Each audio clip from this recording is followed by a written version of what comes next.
Así mismo, así. Dale, bueno. Muy bien, buenos días para todos. ¿Cómo están? Mi nombre es Cristian Boira, para los que no me conocen, yo soy psicólogo clínico. Acá hay dos colegas también que están conmigo, que están participando en este grupo. Bueno, para los que están en formato virtual también, muy buenos días, donde desde sus lugares de trabajo, puestos de trabajo. Vamos a trabajar el día de hoy sobre un tema muy importante. Está más o menos direccionado hacia el tema cuida de ti, cuida tu mente, pero es un taller que tiene que ver un poco con lo que es la prevención de la salud mental, física y espiritual, ¿verdad? Entonces, para tener eso en cuenta, es importante. Entonces, vamos a ir viendo un poco más detalle. Esto vamos a estar haciendo en dos fechas. Vamos a hacer el 27, hoy que estamos haciendo miércoles, y después septiembre. Bueno, al final de la charla vamos a tener una pequeña pruebita, porque el formato de esta plataforma también propone una serie de pruebitas, pero son de selección múltiple, pero son muy sencillas por lo que yo pude ver. Igualmente voy a estar acentuando algunos ítems para que se pueda clarificar al momento de que ustedes puedan completar y responder, ¿sí? Muy bien, vamos a ir avanzando un poquito. Ya les participé un poco acerca de mí. Bueno, yo soy, como le dije, psicólogo clínico. Me recibí en la Universidad Católica de Asunción. También hice unas terapias, un diplomado sobre terapias basadas en la evidencia científica, eh, a través de un instituto que es el Albert Ellis Institute, que realmente aglutina a psicólogos y está mediado por la ALAMO, ¿verdad? La Sociedad de la Modificación de Conducta de Latinoamérica. Y es muy interesante porque también te enseña el modelo clínico, cómo trabajar con protocolos muy validados. Muy bueno eso también, ¿verdad? Bueno, como profesional de la salud mental, estamos siempre tratando de ayudar a las personas a cuidar de su bienestar de manera íntegra, ¿eh? Como dice acá. Bueno, vamos a ver un poco acerca de los objetivos para que tengamos en cuenta qué vamos a discutir hoy. Vamos a ver, primero incorporar el concepto de prevención y promoción de la salud mental al funcionariado, ¿verdad? Saber prevenir, lo importante es conocer. El conocimiento es muy bueno porque a medida que conocemos nosotros podemos afrontar mejor la situación, ¿verdad? Informarse para formarse, como se diría también, ¿verdad? Luego están las siguientes, es conocer las características de los problemas. Nosotros podemos entender de la clínica cómo se pueden identificar los problemas de salud mental. Pues nosotros tenemos una forma de clasificación, ¿verdad? Esquematizada a través de manuales estandarizados de salud mental, ¿verdad? Se entiende que existen varios manuales, hay dos importantes. Uno es el Manual de Trastornos Mentales Estadísticos, que usan los americanos, la Sociedad de Psiquiatría Americana, y la otra que es la que se utiliza a nivel eh, mundial, que es el Cuestionario Internacional de Enfermedades, que es lo que también se utiliza acá, el Ministerio de Salud Pública, ¿verdad? Que utiliza para profesionales de la psicología y la psiquiatría. También está el tema de vamos a adquirir competencias para mejor afrontamiento. ¿Qué significa? Vamos a darle consejos, técnicas, ¿verdad? Que van a ayudarles a poder entender un poco más cómo trabajar ante situaciones del estrés. Y no solo el estrés, sino todo lo que venga detrás del estrés también, que también vamos a ir comentando un poco más al respecto. Del otro punto también vamos a ver también cómo incorporar el concepto de prevención contra el suicidio. Es un flagelo que hoy en día está muy presente y que tenemos que saber cómo manejar, porque seguramente en algún momento vamos a tener una situación, problema, y podríamos ser de utilidad para cualquier persona que esté necesitando. Y luego poder desmitificar los conceptos erróneos acerca del trastorno, o sea, de esta problemática de la prevención o sea, de las personas que intentan suicidarse, ¿verdad? Y por último, proponer alternativas de solución, ¿eh? También vamos a brindar algunos consejitos. Bueno, sin más, vamos a avanzar. Yo le voy a pasar un modelo, ahora voy a mostrarle un video Este video es muy interesante. Voy a cortarlo en determinado tiempo porque es un poco extenso y luego vamos a seguir charlando. ¿Ok? A ver.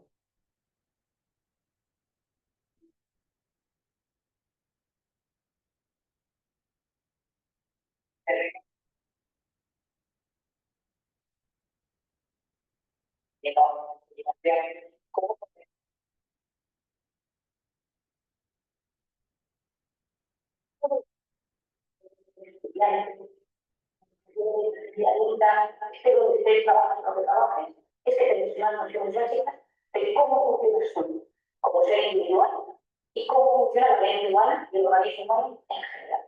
Y que hagas con una buena libertad básica.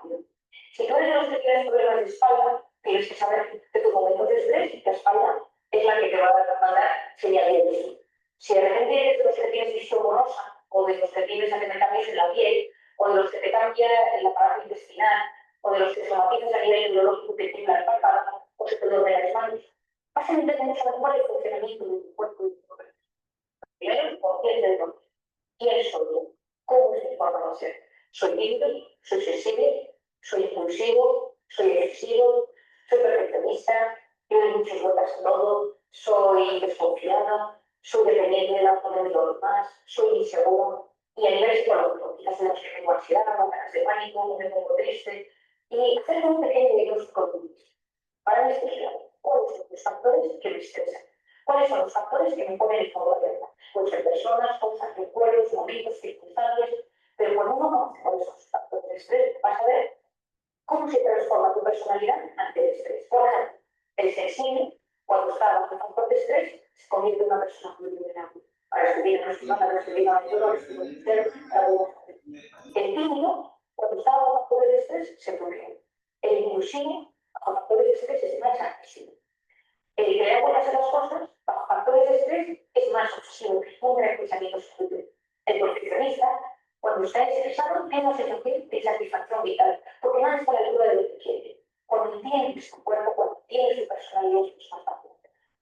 Lo segundo es vivir una vida lo más antiinflamatoria posible. Es decir, la gente me dice, ah, como que yo siempre digo que si me gusta el detector de inflamación, el detector se rompería, porque la gente más que nunca tanta incertidumbre con tanto estrés, es indicado en la ley de Dios. Yo no siempre digo, para que también una niña o le puede decir a mucha gente, que hay que tener cuidado con la comida, pero tampoco es más. Pero comer con muchas cosas, con conocimiento de lo que uno necesita bien, conocerlas con las pruebas que vienen, se ha demostrado que mucha alimentación inflama la atmósfera del organismo. Y por lo tanto, intentar comer lo mejor posible. Que la comida mala sea la excepción y no la regla. Segundo, que Muy bien. Vamos a dejar acá porque sigue todavía el video. Es un poco extenso, pero es lo más importante de lo que se pudo hablar en general de cómo significa, qué importante es el autoconocimiento de uno mismo, ¿verdad? Eso es fundamental para saber quiénes somos, dónde estamos, cómo hacemos, cómo afrontamos una situación X. Y es lo que nos quiere enseñar un poco el video, ¿verdad? ¿Qué nos quiere enseñar? Cada uno sabe cómo uno se siente, cuál es su personalidad. Nosotros acá, inclusive en el área de evaluación del personal, hacemos un test que mide el carácter, por ejemplo, que es sumamente útil. Por ejemplo, nosotros sabemos cuál es nuestro carácter, cuál es nuestro temperamento, cómo es nuestra personalidad. Un autor decía, Gordon William Alport, fue que más o menos, o sea, nos dio una talla de lo que es la personalidad, que es la persona, prosopon, que significa persona, ¿verdad? Persona, prosopon en latín significa máscara. Y persona, cómo se va armando nuestra persona con el correr del tiempo, ¿verdad? El desarrollo de las etapas de desarrollo evolutivas. Y bueno, dice que depende mucho del carácter y del temperamento, ¿eh? Pero vamos a ir viendo más acerca de lo que es la salud mental, ¿eh? Sí,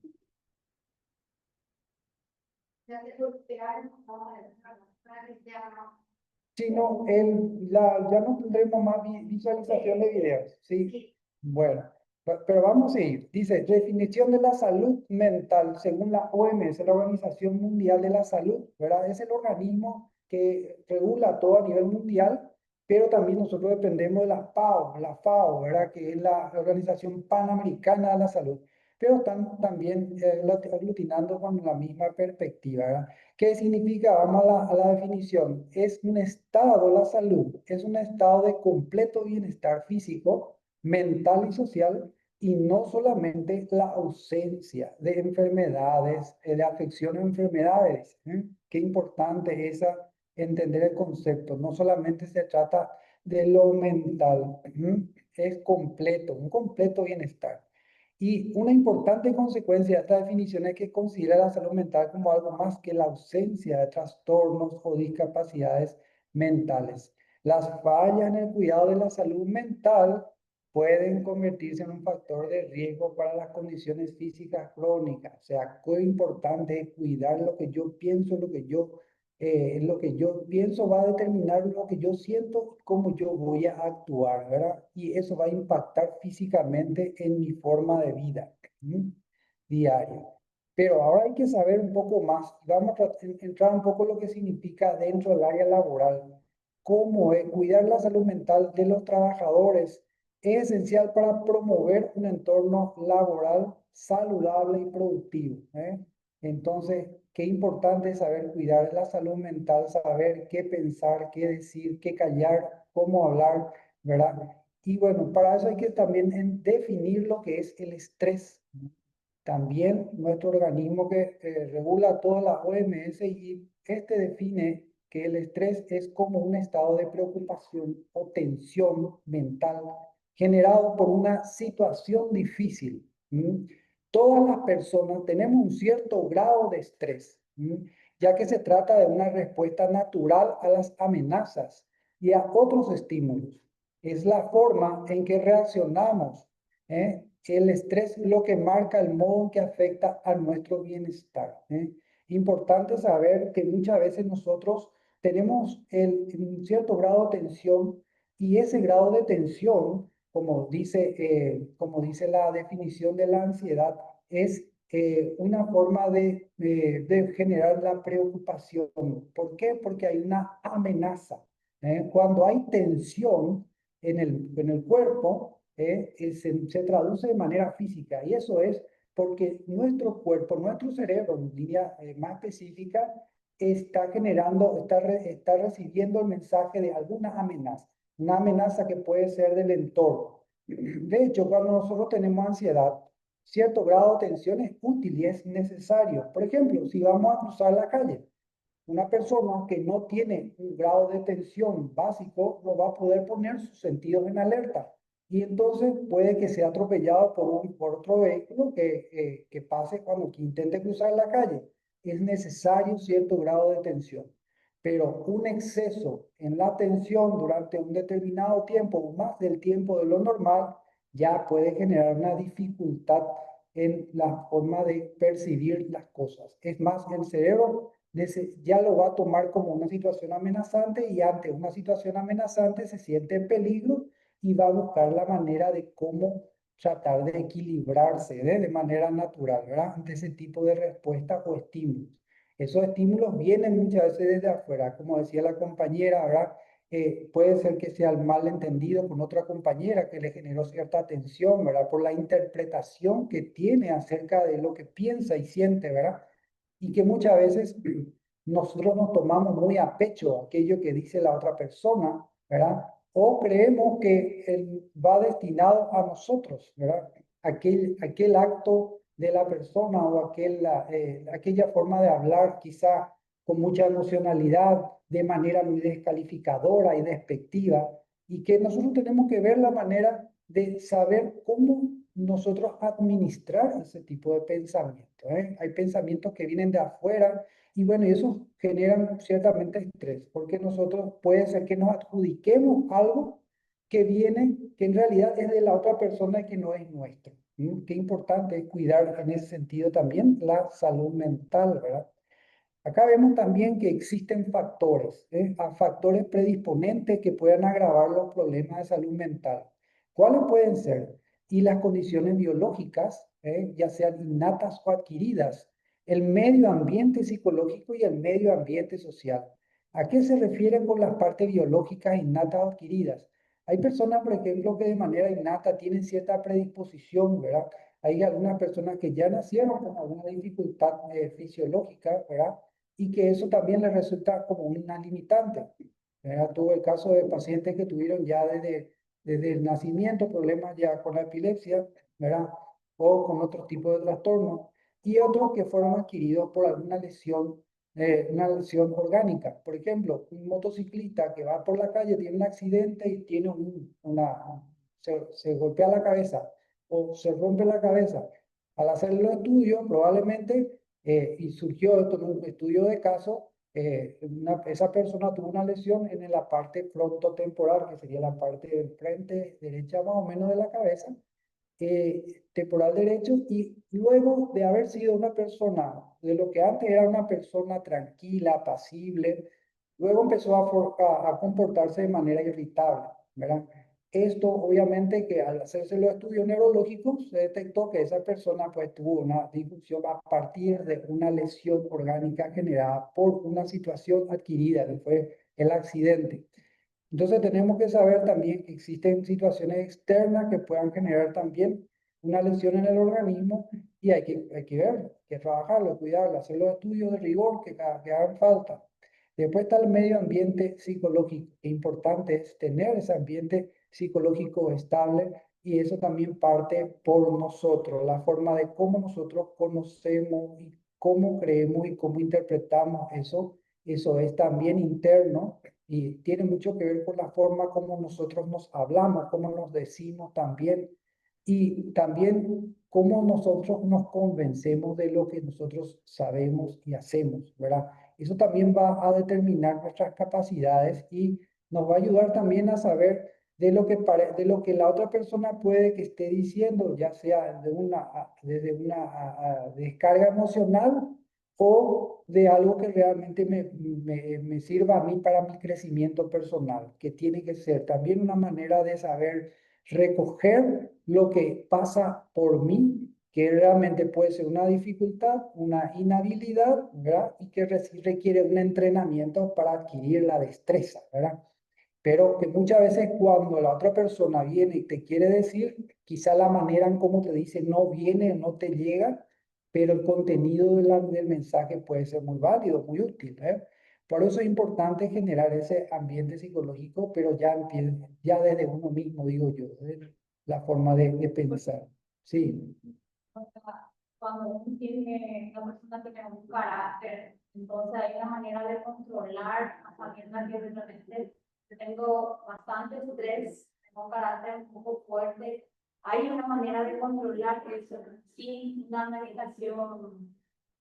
Hay una manera, de hecho, el carácter es lo que se va formando. Hay que diferenciar lo que es temperamento de carácter. El carácter es lo que se va formando, ¿eh? En la personalidad nosotros vamos desarrollando unas ciertas actitudes, aptitudes, ¿verdad? Y comportamientos a través de los hábitos y las costumbres, ¿verdad? Con el paso de los años, de las etapas evolutivas de desarrollo, ¿verdad? Y nos vamos siendo animales, somos animales de costumbre, ¿no? Se dice, ¿verdad? Y bueno, y eso forma parte de nuestro carácter. Y nuestra interrelación, ya sea con tu mamá, con tu hermano, con lo que fuera, vos ya vas conociéndola a él y ya vas conociéndote a vos, y te vas autorregulando en función de eso, obviamente. Pero tenemos que saber cómo nosotros, si funcionamos bien en el ambiente o si generamos disfunción en el ambiente. Y ahí nosotros tenemos que saber cómo generar ese equilibrio, ¿verdad? Puede ser que yo está bien que vos expreses lo que vos tengas que expresar, pero no desde el grito, ¿m? O no desde la descalificación desde el otro, por ejemplo, hacia el otro. Entonces tenemos que evaluar esos puntos también. Y forman parte de mi carácter. Puede ser que yo también acompaño con un temperamento sanguíneo o un temperamento colérico, ¿verdad? Personas que tienen un perfil de temperamento como eso, puede que tengan más facilidad de sacar un carácter que tenga esa relación, ¿verdad? Se puede correlacionar eso, ¿no? Y luego está el ambiente social. Qué importante es el ambiente social. Si vos tenés un ambiente social estable, probablemente el ambiente va a ser un ambiente distendido, va a ser un ambiente ameno, donde vos tengas posibilidades de recrear la productividad, ¿eh? El aumento del rendimiento y la productividad laboral. La persona está entusiasmada, motivada al cambio, ¿verdad? Y eso le ayuda mucho a la gente porque Esto va a hacer que esa persona pueda sentirse útil en el trabajo y vaya aumentando en sus capacidades, ¿verdad? Es muy interesante y todos estos factores tienen que interrelacionarse mutuamente para que nosotros podamos tener un mejor desarrollo de nuestras capacidades en el ámbito laboral y no solamente en el ámbito laboral. El ámbito laboral ya sería más o menos el desenlace, pero yo creo, sostengo, que todo empieza desde la familia, el núcleo y base de la sociedad. Es desde ahí donde nosotros tenemos que empezar formándonos y empezar a ser la persona, el ser. Sí, licenciada, dígame. Sí, exacto. Entonces, en este entrenamiento no podemos modificar o no se puede modificar. Se Bueno, puede regular. no, lo que se puede hacer es regular, como vos decís, licenciada. El temperamento ya viene, de alguna manera va a explotar. Lo que pasa es que nosotros tenemos ciertas potencialidades y con nuestro carácter vamos domando esas potencialidades que están en nosotros, ¿verdad? Probablemente el colérico tenga una potencialidad de decirte las cosas en la cara sin más, ¿verdad? Sin filtro, como se dice. Pero en la suma del ambiente, cómo influye el ambiente, ¿verdad? Pudo haberse desarrollado en un ambiente donde los valores, por ejemplo, eran del respeto, de la consideración, de la prudencia, y esto para él fue fundamental para que pueda ir formándose en esa manera de cómo responder, a pesar de que tenga ese impulso natural, eso puede generar que tenga mejor control de esa situación y va a ser mucho más domable en sí mismo esa persona. Ahora, por eso es importante también el medio social donde se desarrolla. Muy bien. Vamos a ver un poco acerca de los tipos de estrés. Acá figuran 4 y ya puse en negrita porque hay preguntas para quesito. Ustedes no sé si jugaban ya el juego del trivial, de saber. Bueno, y habla un poco de los tipos. Lo que conocemos de lo que es el estrés laboral episódico, entendemos como que es común y que ocurre en momentos específicos de alta presión, ¿verdad? Nosotros podemos rendir ante ciertos puntos, ¿verdad? Y puede ser bastante efectiva la persona y da gusto luego de embaucarse en ese tipo de actividades y no representa ningún tipo de amenaza, sino un entusiasmo. La gente se motiva. Y ese tipo de estrés es episódico. Entonces, yo me voy cargando con actividades que yo todavía puedo ir manejándolo y me gusta y genero un disfrute y la actividad se va volviendo bastante llevadera, ¿verdad? Pero luego está otro tipo de estrés, que es el estrés laboral crónico, que se produce cuando el estrés persiste en el tiempo, afectando las acciones y emociones del trabajador, ¿verdad? O sea, yo no sé cómo desconectarme. Acá, por ejemplo, puedo ver algunos jefes, por ejemplo, que se quedan durante tantas horas o que tienen tanta presión en el trabajo, que ellos me decían en una charla de motivación hace muchos años atrás, que no podían dormir o llegaban a la casa y no sabían cómo desconectarse. Y ellos seguían todavía con el cerebro a mil, ¿verdad? Y tratando de solucionar, pero ellos ya estaban en otro contexto. Ellos estaban en el contexto de la casa, ellos estaban ya teniendo que lidiar con asuntos familiares y todavía no sabían cómo desconectarse. Bueno, a esto llamamos el estrés crónico, ¿m? Y es persistente en el tiempo y se vuelve ya disfuncional y puede ser ya un problema mayor, ¿verdad? Entonces hay que cuidar un poco esto y cuidar las emociones que van sucediendo. Por eso hay un tiempo para cada cosa y cada cosa en su tiempo, pero eso voy a dar una acotación más adelante. Más abajo habla un poco del eustrés y el distrés. El eustrés es el estrés positivo que puede motivar y mejorar el rendimiento. Eso es lo que nos lleva, nos motiva, nos alienta a seguir.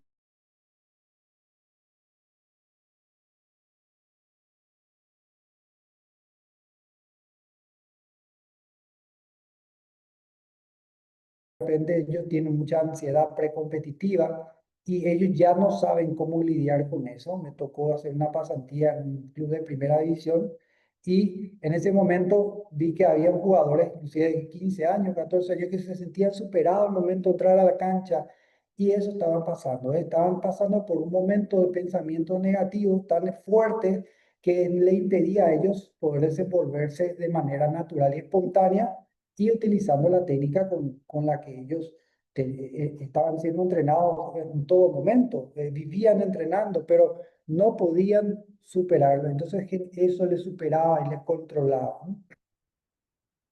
Bueno, un poco para hacerse un chequeo, porque como decía el video, es bueno al diagnosticarse, ¿verdad? Hacerse un diagnóstico personal. Entonces, ¿hay algo de lo que vos estás sintiendo que puede estar afectándote últimamente? Por ejemplo, el comer o dormir poco o mucho. Hay gente que sufre, nosotros le decimos hipersomnia o insomnio, ¿verdad? Entonces, cómo nosotros nos vamos llevando con esos temas, hiperfagia o hipofagia. Hay gente que come mucho, hay gente que come poco, ¿verdad? Hay gente que tiene poca energía, apático, hay gente que siente confusión, angustia, miedos poco comunes, que de repente suele suceder. Hay otras personas que, como decía en el video, siente que su estómago, toda la atención va hacia su estómago, ¿verdad? Y se empiezan a sentir que de repente tienen gastritis, úlceras y problemas gastrointestinales, ¿verdad? Dolores o de repente gases, ¿verdad? Y todo esto tiene mucho que ver con la forma como nosotros administramos a veces la presión, ¿verdad?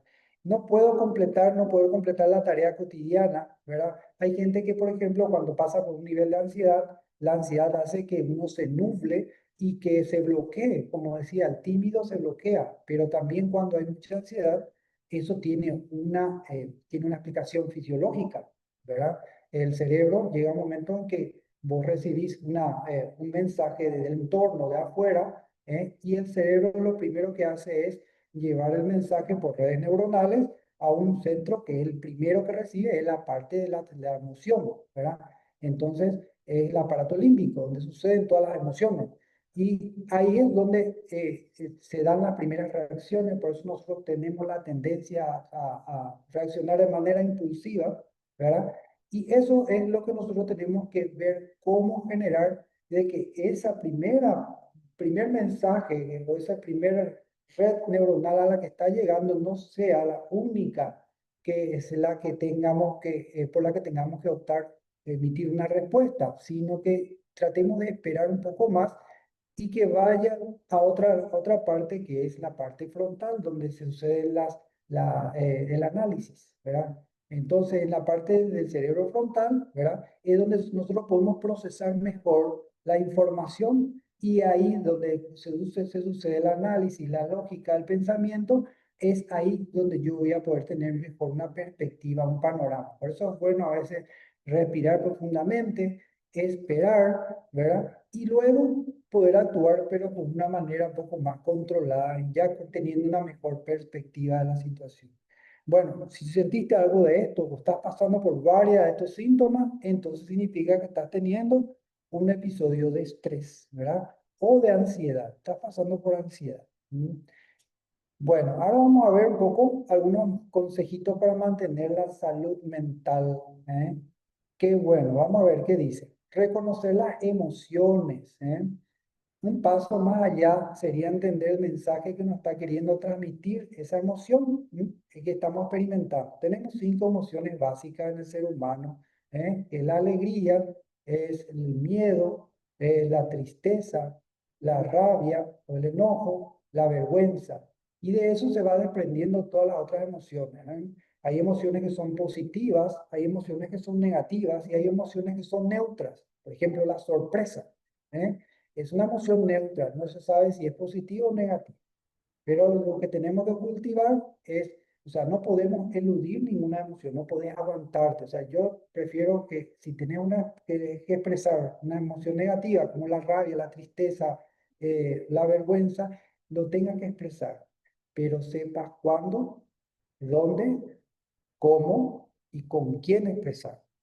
¿Ok? Pero todas las emociones buenas o malas, todas son malas. Todas son válidas. Es correcto, licenciada. Asimismo, hay que validar todas las emociones y hay que saber que esas emociones nos están dando una información que para nosotros tiene que servir para la autorregulación, tiene que servir para poder identificar el foco del problema y para poder trabajar en función de ello, ¿verdad? Por eso es importante saber reconocer esas emociones. Y luego viene la parte de la comunicación. Hay toda una actividad que nosotros lo estamos haciendo de manera de cronograma y calendario los viernes, donde trabajamos mucho el tema de comunicación, ¿eh? La comunicación en sus maneras más apropiadas y qué importancia tiene que ver esto en el ámbito laboral, ¿verdad? Porque acá se abre todo un abanico de cosas que podemos hacer, ¿verdad? Por ejemplo, podemos comunicar de manera específica, podemos saber cómo recibir el mensaje, cómo emitir el mensaje, porque muchas veces lo que nosotros emitimos, ¿verdad? No es lo que la otra persona recibe. Y el canal sería el tipo de mensaje que damos, no es lo que realmente debería de ser. A veces le llega a la otra persona, puede ser que le llegue como un sarcasmo, puede ser que le llegue como una burla, puede ser que le llegue igualmente de manera auténtica y legítima. Pero para eso tenemos que manejar bien cómo trabajar la comunicación, tanto de manera verbal o no verbal, a través de los gestos, ¿eh? Y eso impacta y va a ayudar mucho en cómo hacerlo. Pero hay maneras, hay técnicas de cómo lograrlo, ¿no? Vamos a ver todo un apartado, un capítulo que vamos a ir ahondando esto en las charlas de los viernes, ¿no? Bueno, vamos a dar unas técnicas y consejitos para superar el estrés. Esta técnica es muy práctica, es la de respiración 3x3, 3 segundos. Inhalamos, que es inhalar profundamente por las fosas nasales, ¿verdad? Retenemos 3 segundos y luego exhalamos 3 segundos. ¿Para qué? Porque al hacer la respiración de manera como debamos hacer, que es una respiración pausada, una respiración profunda, es cuando nosotros vamos a conseguir que la mente consiga esa relajación, ¿eh? Esa relajación que es fundamental para desconectar ese aparato, ese sistema nervioso simpático, que no es nada simpático, porque cuando nosotros estamos con eso, empezamos a tener todos los dolores y malestares gástricos, porque para el sistema nervioso simpático es el que se encarga de trabajar sobre todos los órganos, órganos, aparatos y sistemas.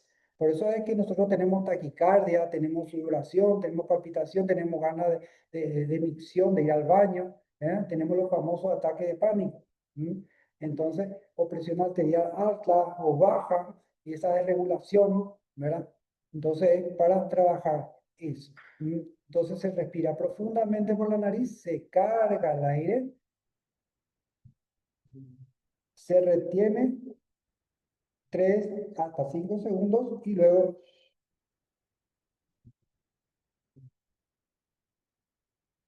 se saca todo, como si fuera que un globo se está desinflando completamente, ¿eh? Ese simple hecho de poder hacerlo de manera progresiva no es una técnica fácil, no es una técnica espontánea, requiere de tiempo, requiere de habituación. Es algo que nosotros nos tenemos que llevar tenemos que llevar a hacerlo cotidianamente, porque nos va a enseñar a cómo desconectarnos de todo lo que nos está convirtiendo, lo que nos está tensionando, y nos está mostrando a leer nuestro propio lenguaje interno, el lenguaje interoceptivo. Luego, relacionado con esta técnica, viene otra técnica que es aprender a ser consciente de los 5 sentidos, identificar los sentidos implicados en ello, ¿verdad? Y eso, por ejemplo, podemos hacer al ir caminando. Uno puede salir a hacer una pausa activa, como decimos en el trabajo. Salimos a ver el mango, por ejemplo, las plantas, o nos detenemos en lo verde, o en el azul del cielo, o en el ruido del agua cuando va cayendo. Y vamos involucrando todos los sentidos en aquella actividad puntualmente. Eso también es muy regenerador a nivel mental, ¿verdad? Y va a ayudarle a ustedes también a tratar de encontrar un mejor enfoque en ustedes para reenfocar mejor el medio. Una manera también muy interesante de poder ver. Es también una manera de desconectarse de todo el sistema, de toda la situación en la que estamos viviendo. Y uno reiniciarse también, reiniciar su mente, poner en serio, a veces no solemos hacer con el celular cuando está colapsado. Es correcto, licenciado, lo que está diciendo. Es muy buena técnica.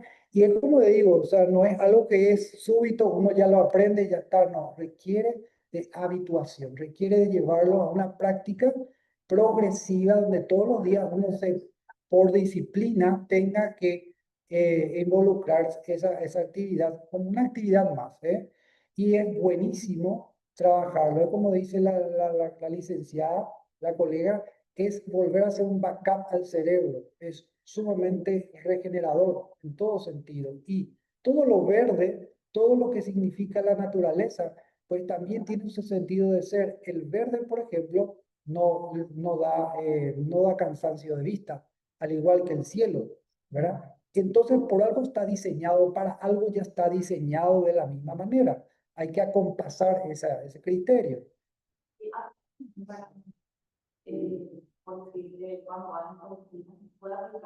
Podés aplicar cerrando los ojos, porque vos podés utilizar la imaginería.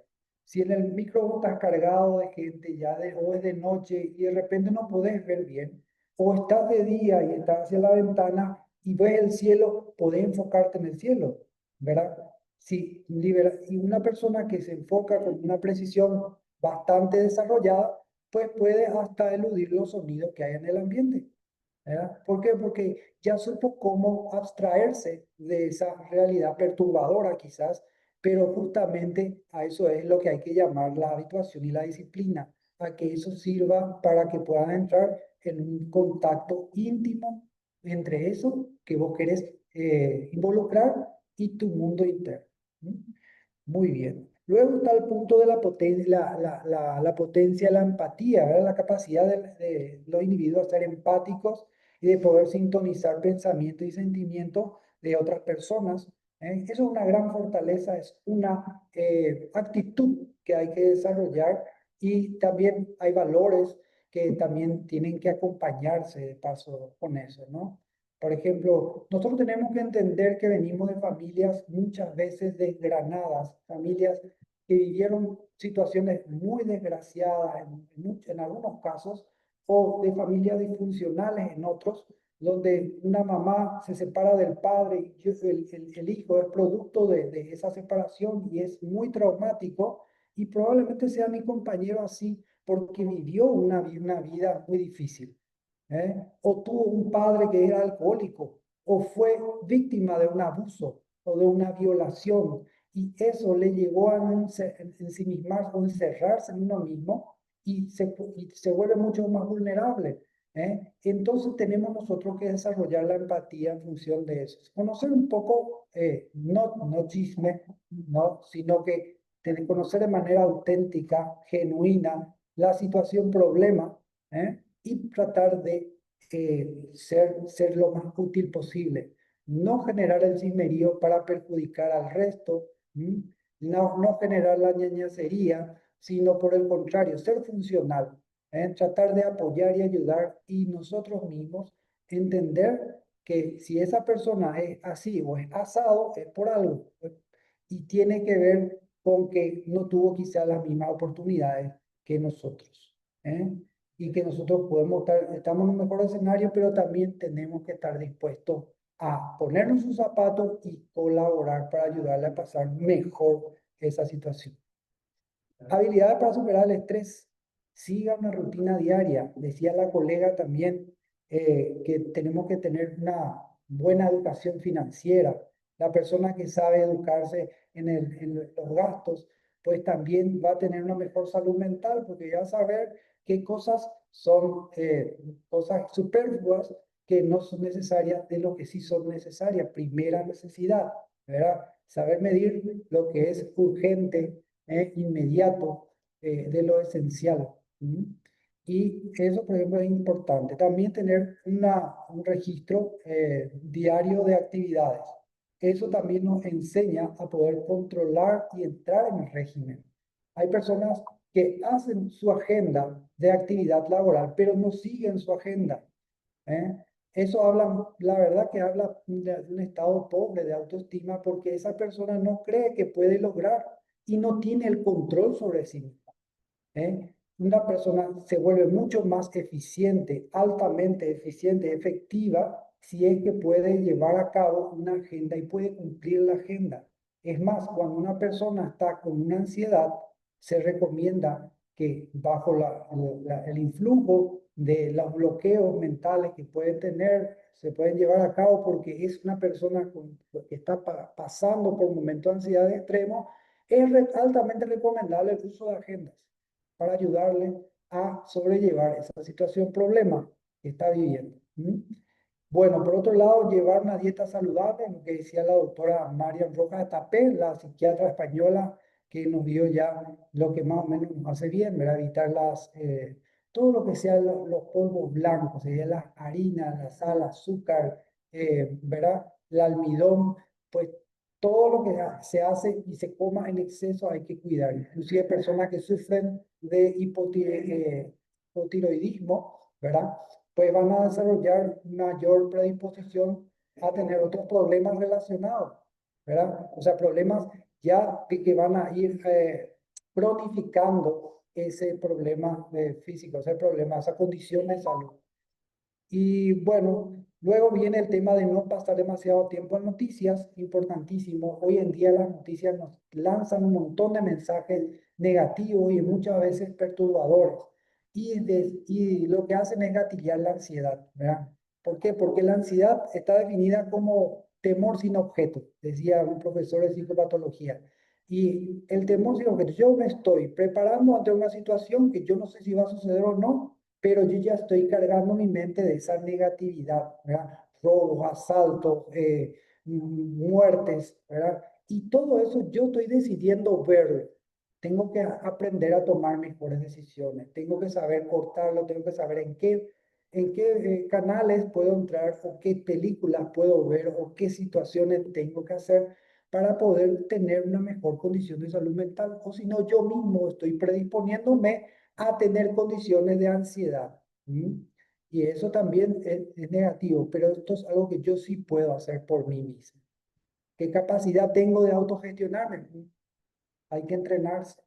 Como todo, requiere una habilidad y esto uno tiene que empezar a tomarlo muy presente. Otros datos relevantes. Acá hablamos del tema que vamos a seguir, vamos a tocar también, que es habla de la ansiedad, pero más que nada también de la depresión. Dice, 1 de cada 5 adultos experimentaron problemas de salud mental durante el año pasado. Esto es en cuanto a la época de la pandemia. Vamos a tener en cuenta ese criterio, ¿verdad? Las tasas de trastornos que ya son comunes, como la depresión y la ansiedad, aumentaron en un 25% durante el primer año de la pandemia. Según reportes e investigaciones científicas sobre salud mental en Paraguay, se detectó que entre la cantidad de trastornos y la serie de trastornos que se pudieron suscitar en salud mental de todos los órdenes, el que experimentó o el que registró un reporte mayoritario, una medida superlativa ya en 2019, antes de que venga la pandemia en Paraguay, era la ansiedad y el estrés, problemas emocionales.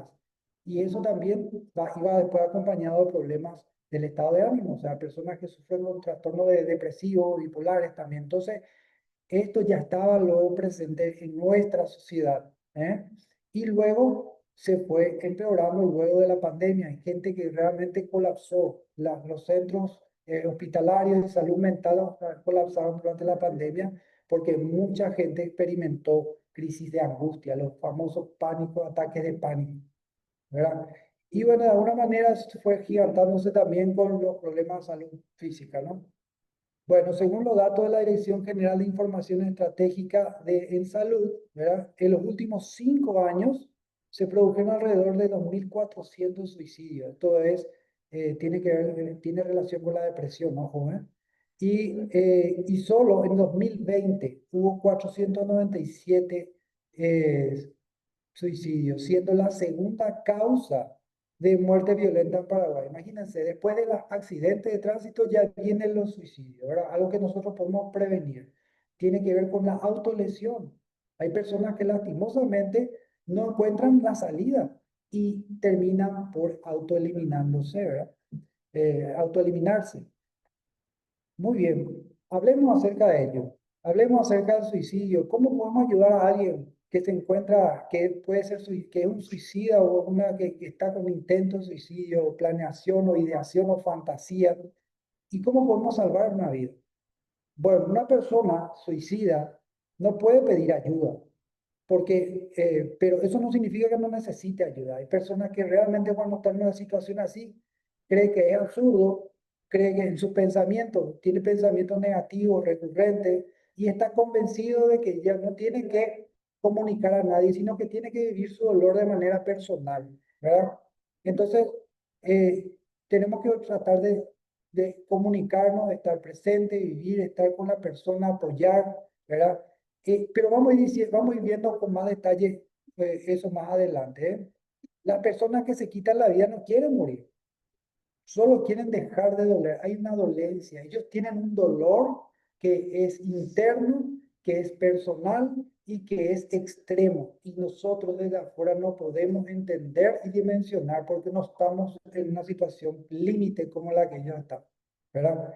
Entonces, para eso es importante hablar abiertamente sobre los pensamientos y las situaciones que está viviendo o tratando de sacar a sacacorcho, ¿verdad? Esa información desde el otro para que esa persona pueda darse a entender de que puede externalizar sus sentimientos, pensamientos, su emoción, ¿verdad? Y puede salvarse de tener una ocasión de intento de suicidio. ¿Mm? Entonces, ¿cuáles pueden ser los pensamientos, cuáles son los conceptos erróneos que manejamos acerca del suicidio? Por ejemplo, el mito, hay muchos mitos. Las personas que hablan sobre el suicidio en realidad no lo harán. ¿Eh? Escuché también que justamente que estamos reflexionando con la colega, que antes nosotros decíamos, no, pero si no, si está hablando, está amenazando, no, no va a hacer nada, no va a pasar nada. Pero ¿qué dice la realidad? La realidad dice que casi todos los que intentan suicidarse han dado alguna pista de advertencia. No, no hay que ignorar ni siquiera las referencias indirectas a la muerte. Todo pequeño síntoma, todo pequeño mensaje, hay que tomarlo de alguna manera, tenerlo presente. Las declaraciones como lo lamentarás cuando me vaya, no veo ninguna salida, ¿eh?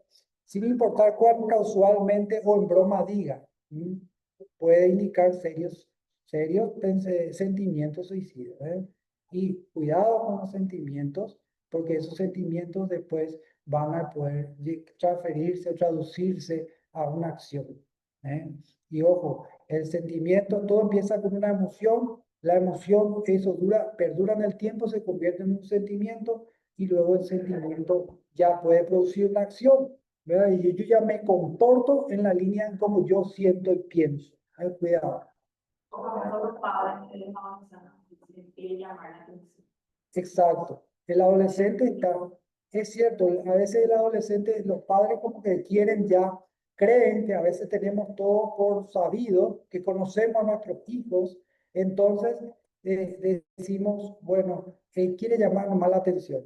Sin embargo, no conocemos la problemática del adolescente de fondo. El adolescente está experimentando profundos cambios en su vida y necesita adecuarse. Para él es una problemática muy fuerte el tener que adecuarse, al tener que equilibrarse a ese nuevo mundo de adulto forme, que es un gran desafío, ¿verdad? Hoy en día en la sociedad, más todavía con todos los peligros que se presentan, cuestión que nosotros hace 30, 40 años no lo vivíamos de la misma manera. Hoy hay que tomarlo con mucho más cuidado. Mito, el otro mito que podamos tener en cuenta, cualquiera que intente matarse debe estar loco. No, no necesariamente. La realidad dice que uno puede estar de repente invadido por sentimientos, un colérico, por ejemplo, que no le haya salido, que haya perdido su trabajo. Para él lo vive de una manera demasiado fuerte. No significa con eso que esté enfermo mentalmente, que haya estado loco ni nada por el estilo, sino que en ese momento él estuvo pasando por una situación límite y le supera. Hay gente que no sabe cómo administrar una emoción. Y entonces puede que estén enojados, afligidos, deprimidos, desesperanzados. Eso puede que lo lleve a, pero no significa con eso que esté loco en sí, ¿verdad? Y entonces tenemos que justamente tener esto presente, para no meternos cosas en la cabeza que no somos. Otro mito, si una persona está decidida a suicidarse, nada los detendrá. Nada más erróneo de lo que se pueda decir al respecto, ¿verdad? Hay personas que más severamente deprimidas tienen sentimientos encontrados sobre la muerte, aún estando deprimido. El deprimido igualmente piensa. ¿eh? El deprimido piensa acerca de la vida y de la muerte. Pero si vos tenés una visión diferente y vos podés ser el espejo y podés mostrarle alternativas de solución, esa persona puede cambiar su forma de ver las cosas y puede determinar un antes y un después, una salida de un camino sin salida, un callejón sin salida. ¿Mm? La mayoría de las personas suicidas no quieren la muerte, ellos quieren que el dolor se detenga, que el dolor desaparezca. Eso se vuelve a repetir. El impulso de acabar con todo, por más abrumador que sea, no dura para siempre. O sea, tenemos que darle a entender que esto es un momento nada más y que todo va a pasar y que vamos a necesitar acciones en concreto para que eso se encamine para que pase, para que esté mejor. Otro mito, las personas que mueren por suicidio son personas que no estaban dispuestas a buscar ayuda. Es mentira. Según la evidencia científica, hay personas que se encontró en estudios que durante 6 meses esas personas ya fueron dando signos de que estaban queriendo recibir ayuda de alguna u otra forma y estaban dando señales. Estaban dando señales de que ellos ya no daban más con el dolor interno que estaban sintiendo. Y pueden ser, por ejemplo, no, pensamientos acerca de la muerte, por ejemplo, la vida no tiene sentido, ya no tengo esperanza, eh, voy a, si dejo de existir no importa, yo creo que va a ser mejor, voy a ser mejor para la gente, va a ser un bien mayor si yo no estoy, porque soy un problema para la gente, ¿verdad? Son pensamientos que de repente las personas que tienen problemas de suicidio tienen ese tipo de pensamientos internos y son acuciantes, son dictados mentales que vienen de manera permanente y persistente y no los dejan. Ahí también hay que entrar desde el punto de vista espiritual. ¿Por qué? Porque nosotros somos seres biopsicosociales, también espirituales. Hay una cuarta dimensión, ¿verdad? Y en esa cuarta dimensión tenemos que saber si es que el dictado de la mente viene de uno mismo, del pensamiento propio, movido por una situación natural o movido por una situación sobrenatural. ¿Mm?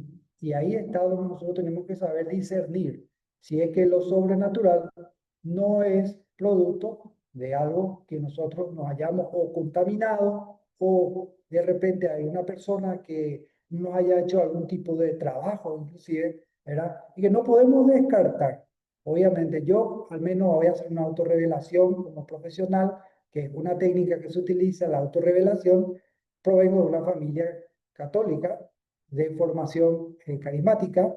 Mi padre es carismático y yo pude vivenciar experiencias sobrenaturales de personas que estuvieron perturbadas espiritualmente, contaminadas, y que de producto de eso también pudieron tener ciertamente riesgo suicida. Eso también está dentro de la posibilidad. Entonces, nosotros no podemos descartar tampoco la dimensión espiritual para estas situaciones. Hay que saber. Me tocó pasar por un caso de una chica que en un momento dado vino con demasiados síntomas negativos, que estaba queriendo suicidarse y era muy recurrente y era muy alta la probabilidad. Y en este caso le pregunté cuál era su sistema de creencia, en quién creía, a quién creía, y decía que ya no creía a Dios. Es más, estaba enojada con Dios, cosa que también es entendible cuando uno está pasando por un duelo, pero muchas veces uno no cierra los duelos de su vida. Son duelos eternos. Y producto de eso se enoja con Dios, se aleja y pierde ese recurso de afrontamiento, esa opción de cómo incluirse en la forma de autogestión personal, porque puede ser un recurso muy válido también, ¿eh? Y eso no hay que descartar. Entonces, eh, vamos al siguiente mito. Dice, hablar de suicidio puede darle la idea a alguien. Hecho, no le das a la persona idea morbosa de hablar de suicidio. No es cierto, eso es lo opuesto. Es sacar a colación el tema del suicidio. Acá lo que importa es saber qué es lo que es suicidio, qué es lo que significa, por qué el suicidio no es una opción, ¿verdad? Y qué es lo que sí puede hacer por su vida para salir adelante, ¿verdad? Mostrarle opciones alternativas, ¿verdad?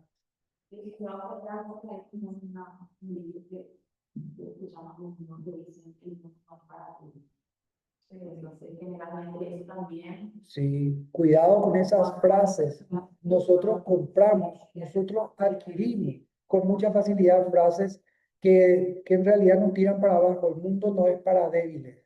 ¿Quién te dije? ¿Quién te dice? ¿Quién te dice que esa persona es fuerte? ¿Eh? En realidad, como dice Dios en su palabra, cuanto más débil, más fuerte soy, ¿verdad? Muchas veces es lo contrario. Yo, dentro de mi fragilidad, me tengo que fortalecer para mejorarme, pero no cegarme en la idea de que yo no tengo que ser débil, de que yo no tengo que ser una persona sin defectos, que no tengo que tener problemas. No, no puedo ocultar, porque es una irrealidad. Nosotros que estamos, siempre tenemos que estar sujetos al criterio de la realidad, lo que realmente es. Licenciado, por ejemplo, la ideación suicida y todos los pensamientos así de tristeza, pena, también pueden ser, por ejemplo, un tipo de síntoma de una enfermedad de base orgánica, por ejemplo, un tumor cerebral o un desequilibrio a nivel de neurotransmisores, por ejemplo. Eso produce Totalmente. pensamientos así. Entonces, Totalmente. siempre cuando una persona está en esa situación, hay que plantearlo también para que pueda irse a un chequeo general, A un chequeo. descartar la parte orgánica. Descartar la parte orgánica. Obviamente que hay problemas en el cerebro, hay personas que tienen tumor en el cerebro, por ejemplo, y esos tumores de repente aprietan ciertas zonas del hemisferio izquierdo o derecho, o las zonas donde se encuentran implicados la parte de la depresión, el sistema emocional, ¿verdad? El aparato límbico, ¿verdad? Y eso genera síntomas y pueden realmente contribuir a que la persona caiga a ese tipo de trastornos. Me pasó también el caso de una chica que gracias a Dios estuvo bien, salió todo bien la operación. Ella tenía un problema de la espalda, lumbago, no en el lumbago, sino que en la parte de arriba de la espalda y el cuello, y su grado de tensión era tan severo que tuvieron que hacer la intervención quirúrgica que requería mucho tratamiento, o sea, muy costoso y era con muy poca probabilidad de vida. Pues la persona no de vida, pero iba a dejar secuelas irreparables, ¿verdad? Y esa persona cayó en depresión porque se supo en esa condición y esa condición hizo que ella se sintiera más vulnerable y ella comentaba que estaba experimentando por deseos suicidas y ya no tenía más ganas de vivir.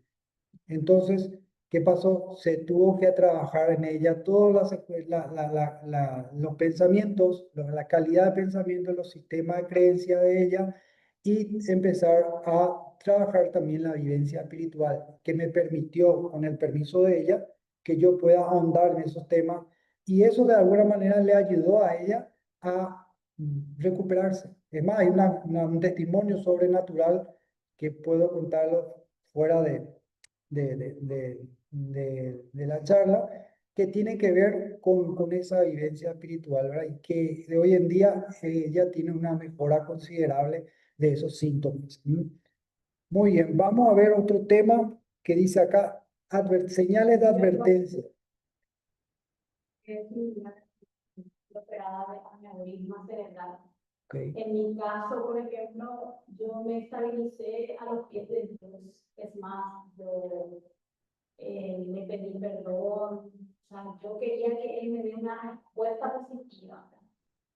Sí me quedé con una secuela de muy vulnerable. Soy una persona que de repente cualquier cosita que me diga ya me afecta anímicamente, ¿verdad? Soy muy sensible, demuestro demasiado llorando o poniéndome triste, ¿verdad?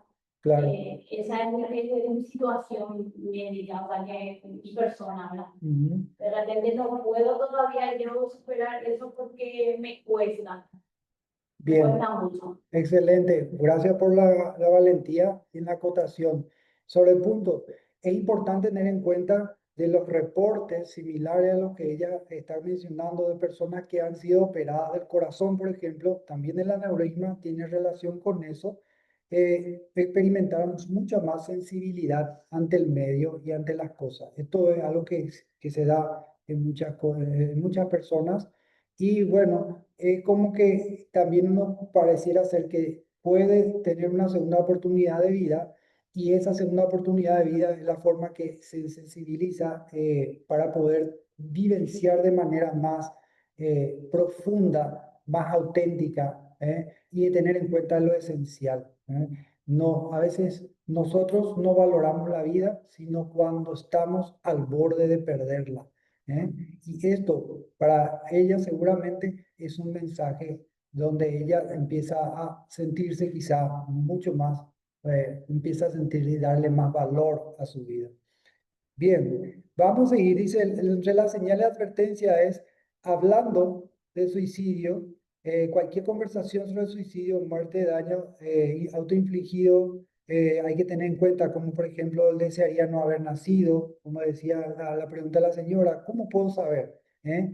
Si te vuelvo a ver, ¿eh? Es famoso que ya está generando su testamento, sus cartas, estaría mejor muerto. Estas son frases que me tienen son advertencias. Anímate. Buscar los medios letales. Hay gente, por ejemplo, que ya compra un arma, tiene ya un arma en la casa o lo que fuera, o tiene cuchillo, o de repente.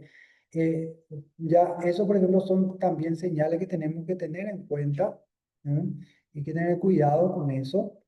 Pastillas también. Hay personas que por sobredosis tienen problemas de salud. Y hay personas, por ejemplo, que tienen trastornos, o sea, tienen una enfermedad crónica, irreversible y mortal. Los problemas oncológicos, ¿verdad? Las personas que sufren de cáncer. O los abuelitos que ya quieren terminar con su vida. Entonces ellos de repente dicen, no, ya no vale la pena, ya viví todo lo que tenía que vivir, ¡plin! Se meten pastillas y ya se desconectan. O si no, de repente hay que estar por bajo la influencia del alcohol o las drogas, ¿verdad? Que también pasa por emociones muy límites. Entonces, evitar el tema de otras señales cuando buscan los medios letales como esos.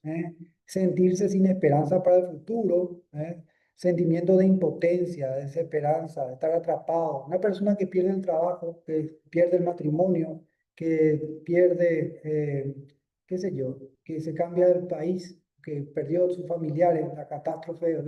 Me tocó vivir, por ejemplo, en el 1 de agosto. Me fui como psicólogo para contener familias que perdieron a sus hijos, a su esposa en el día del incendio y nos tocó reconocer dos cadáveres y el señor que reconoció uno de los cadáveres me dijo, tengo que reconocerle todavía, recién le reconocí a mi hija y tengo que reconocerle todavía a mi esposa y a mis dos hijos más que perdió en ese incendio.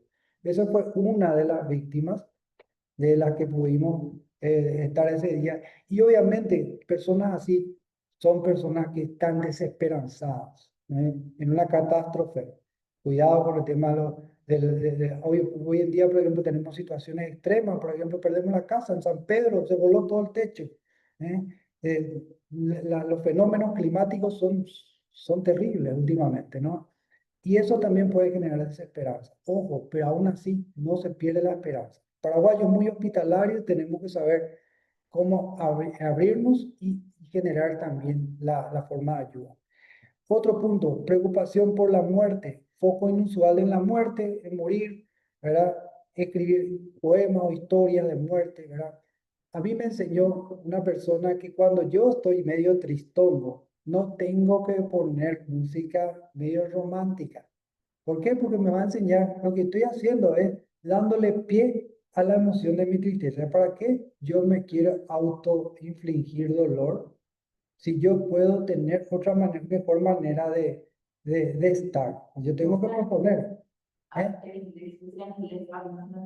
Sí, puedes poner música en inglés, música movida, o ya tenés que conocerte. Ahí es donde decía la otra, autoconocimiento y autorregulación. Yo tengo que decidir hablar en contra de aquello que yo estoy sintiendo que sea negativo. Si yo me estoy triste, ¿para qué voy a escuchar música que me hace llorar? ¿Verdad? Tengo que hacer lo contrario. Bueno, y el otro es retirarse, el aislamiento, retirarse de otros, de amigos, de familiares. Eso también es una señal de advertencia. Cuidado con las personas que buscan o de repente se aíslan de manera inesperada, ¿no? Tenemos que saber preguntar, después vamos a ver cómo hacer. Boca para afuera, así, porque yo no tengo o sea, algo alarmante, como decir, te sale nomás, igual es para, es un ciclo de alarma de Claro, la persona que yo nunca dije. De claro. repente, a veces no, ay, yo no nací para ser feliz, por ejemplo. Claro, igualmente habla de un problema mental que si bien no vaya, hay que descartar, pero haciendo la pregunta conveniente. ¿Por qué decir que decir esta frase? Me preocupa lo que estás diciendo, ¿eh? Hablando acerca de ello, es la forma en como ella quizá va a tener la oportunidad de sacar más información. Y esa información para ella va a ser catártica, va a ser liberadora, ¿eh? Y quizás lo que vos le puedas decir, no le digas, bueno, pero no es así como yo pienso. Yo pienso de esta manera. Ah, yo no sabía, sabía sido que esa opción también es. Ah, mira un poco. Y entonces vos le estás dando una salida. Porque la persona cuando se encuentra en una situación sin salida es cuando toma este tipo de resoluciones, ¿verdad? Entonces hay que tomar eso en cuenta. ¿Mm? ¿Cómo, cómo pasa su cerebro? Es decir, ¿cuál es el momento en que ella pasa a ese nivel? El Cuando, detonante, porque ¿cómo se bueno, el detonante primero es los estresores. Como te digo, pérdidas familiares, pérdidas, factores externos. Pueden ser, por un lado, factores internos, enfermedades, ¿verdad? Enfermedades oncológicas, problemas de algún tipo de limitación.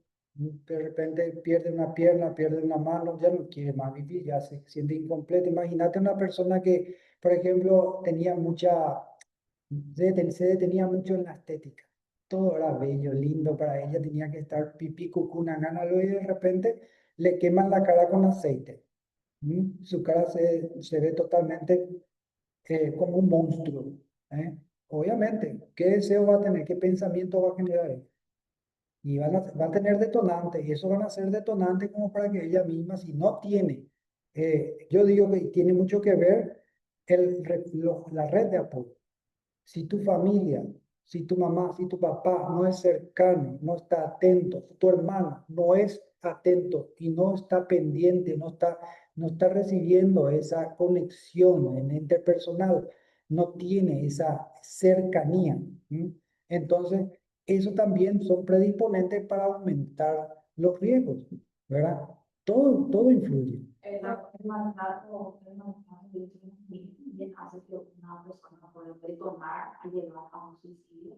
Tal La cual. gente de padres, de repente no hay algunos amigos, son inútiles, no servicios. Claro, O sea, este consejo que nos tenemos que nosotros vamos a totalmente. dar también que se detone todos esos pensamientos. Mi mamá lo hace, mi mamá lo dice, Claro, imagínense una persona, hay que cuidar la palabra, porque las palabras tienen poder, tanto para construir como para destruir. Una palabra, por ejemplo, de un padre que le diga a su hijo, vos sos un inútil, no sabes hacer nada, para eso luego venía a hacer otra vez cagada. No, esas son cosas que nosotros tenemos que evitar de decir también. Nosotros si tenemos hijos, ¿verdad? Tenemos que saber tratarlos, saber cuidarlos, saber custodiar y desde la palabra nosotros podemos destruir. Y el niño o el adolescente toma muy en cuenta, muy presente lo que dice y se queda grabado eso como una herida que queda en el corazón de esa persona. Bueno, en honor del tiempo, vamos a ver un poco más. Cuando habla con una persona suicida, lo que se debe hacer, ser uno mismo, escuchar, ser comprensivo, predicar esperanza, tomar a la persona en serio. Son detalles, ¿eh? Responder rápidamente en una situación de crisis, ofrecer ayuda, soporte, obtener ayuda profesional. Importante saber cuáles son tus límites. Si vos no podés, te vas a hablar con un médico, te vas y le llevas al médico. No es que vos le decís, bueno, vos tenés que irte con un médico. No, vos tenés que ser solícito y saber que la persona está en riesgo, entonces generar. O con la persona responsable, sea la mamá o el papá, directo le decís, mira, tengo esta situación, yo siento que esto es importante, necesitamos llevarle a primeros, llevarle a emergencia, ¿no? Hacerle pasar por un psiquiatra para que el psiquiatra pueda tomar conocimiento de la persona idónea que va a dar los primeros auxilios psicológicos, ¿verdad? Y después también ayudarle con la medicación. Hay personas que necesitan el seguimiento, no puede solo, necesita un bastoncito. Una persona que sufre de depresión no puede estar sola, tiene que estar sí o sí acompañada. Hay personas que está con una ideación suicida, también tiene que estar constantemente acompañado, no puede estar solo, ni con objetos punzantes, ni elementos de fuego, arma de fuego a mano, porque se vuelve mucho más probable que termine en una acción no deseada, ¿eh? Entonces, cuidar de esos detalles y brindar soporte es muy importante, ¿eh? También el tema de qué no se debe hacer, discutir con la persona suicida.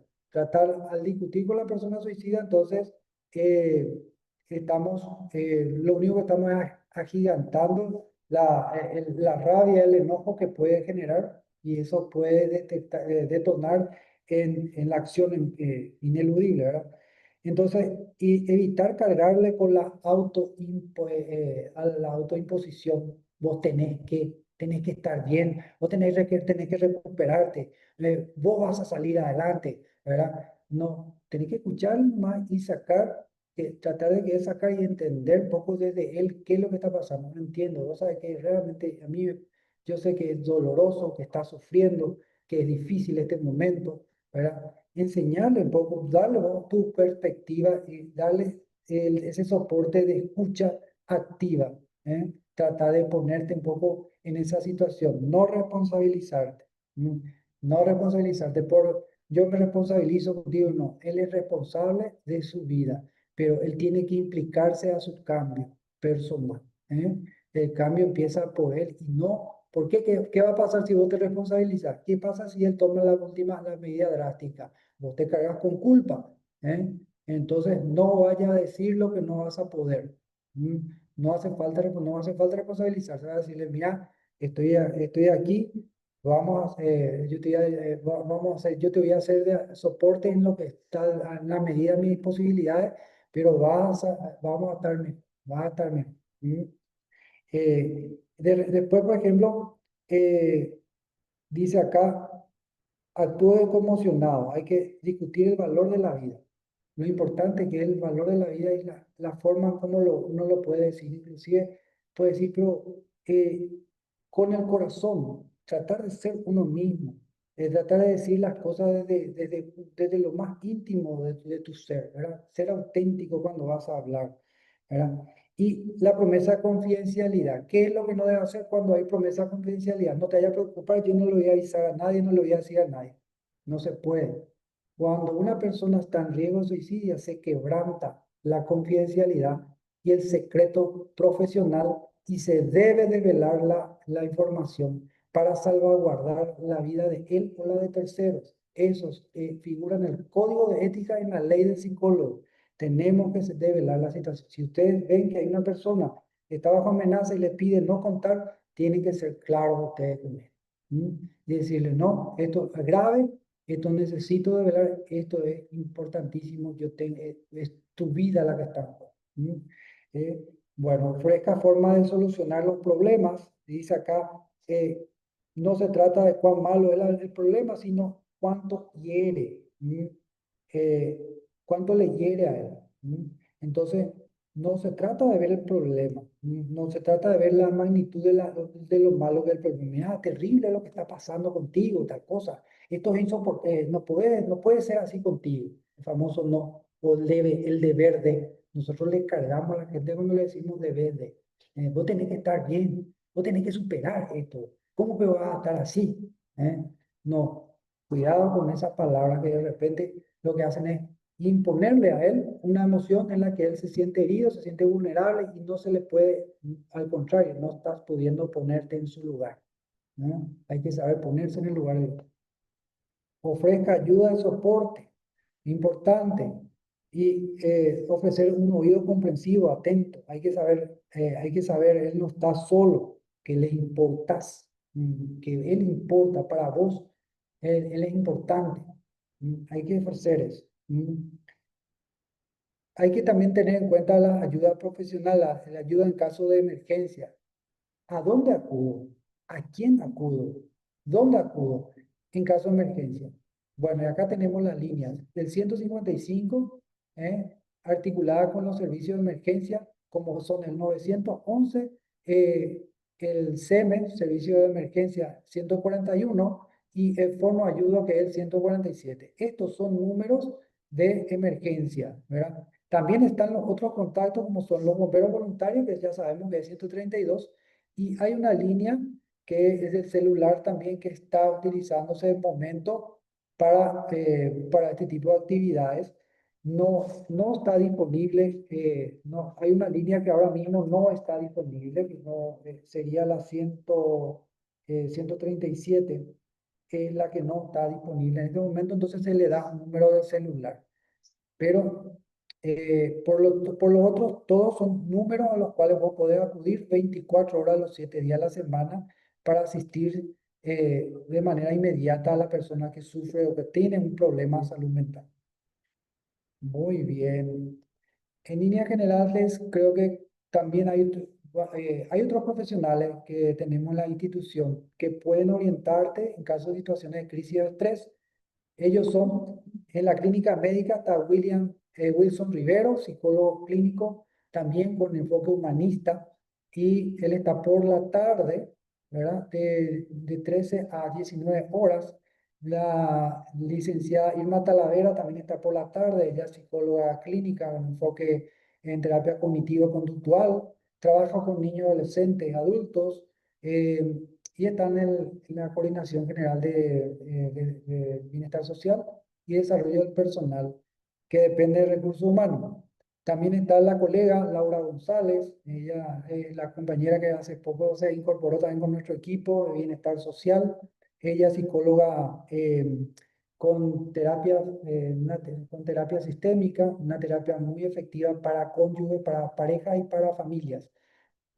También está la licenciada Rosy Vera, ella es gestaltista, humanista, ella también hace evaluación, consejería para adultos, también trabaja en el equipo de bienestar.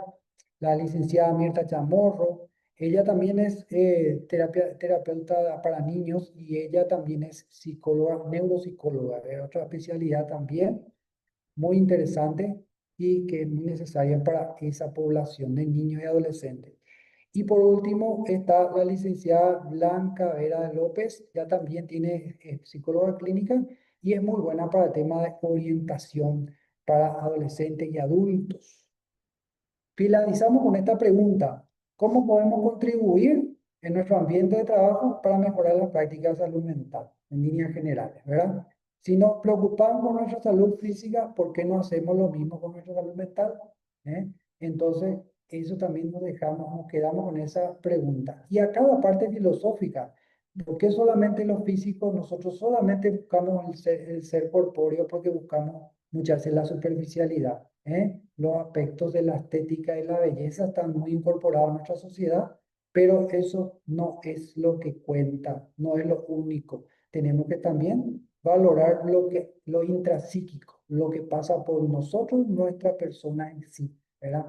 Vos no dejás de ser persona por lo que tenés, o por lo que tenés, o por tu aspecto, sino por lo que vos sos en línea general, en esencia. Hay que buscar el ser más que el parecer ser. Y eso es algo que nos llama a preguntarnos sobre nuestra salud mental. Estamos muy imbuidos en el materialismo, en el consumismo, en el activismo, en el pansexualismo, todo es sexuado. Y después, mediante eso que ahora hay muchos depravados, muchos degenerados, que de repente tengo muchos pacientes que vienen, acuden a sesión porque están con la adicción a la pornografía. Lastimosamente, una realidad. Pero nosotros, ¿qué hacemos?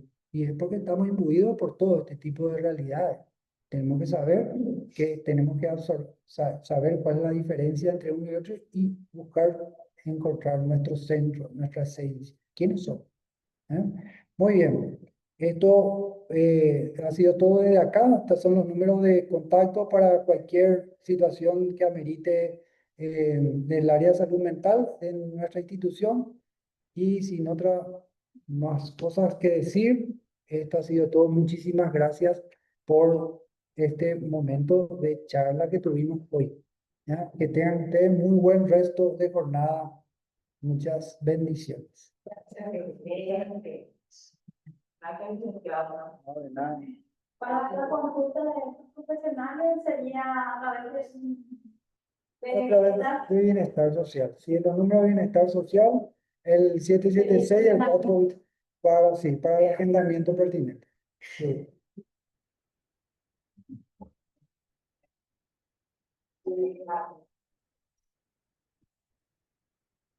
de